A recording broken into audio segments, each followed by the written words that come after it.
আমি হাঁড়ি নিয়ে দৌড়াদৌড়ি করবো না, এটা কখনো হয়? ঘুম থেকে উঠে আমি আগে হাঁড়ি নিয়ে ওই ঘর থেকে এই ঘরে দৌড়াদৌড়ি করি। তো শুভ সকাল বন্ধুরা, কেমন আছে তোমরা? আশা রাখছি সকালে খুব ভালো আছো। তো আমি ভোর 4টার সময় উঠে সমস্ত আশেপাশে কাজ করে হাঁড়িগুলো নিয়ে ওই ঘরে আমার সকালবেলা রান্না করতেই হবে, কারণ সকালবেলা আমরা সবাই ভাত খাই।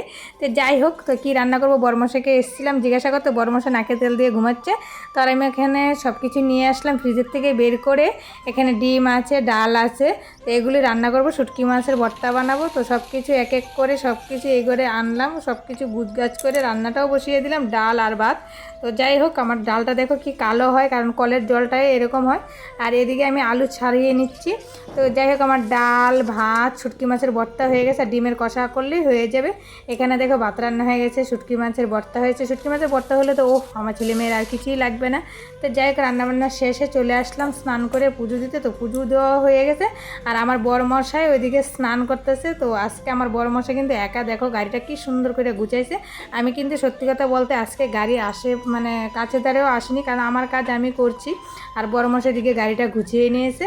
তো যাই হোক, এগুলো ছিল বাইরে, এগুলো এনেছে। তো আমাদের খাওয়া দাওয়া কমপ্লিট হয়ে গেছে। বরমশাই দুপুরে কী খাবে সেই জন্য ভাত নিয়ে নিলাম, সব কিছু গুছগাছ করে নিয়ে নিলাম। তো ভিডিওটা আর বেশি বড় করবো না বন্ধুরা, এখানেই শেষ করবো। যদি ভালো লাগে অবশ্যই একটা লাইক করে কমেন্ট করে চ্যানেলটাকে সাবস্ক্রাইব করে আমাদের পাশে থেকে দেখা হবে পরবর্তীতে। তোমরা ভালো থেকো, সুস্থ থেকো, টাটা বন্ধুরা।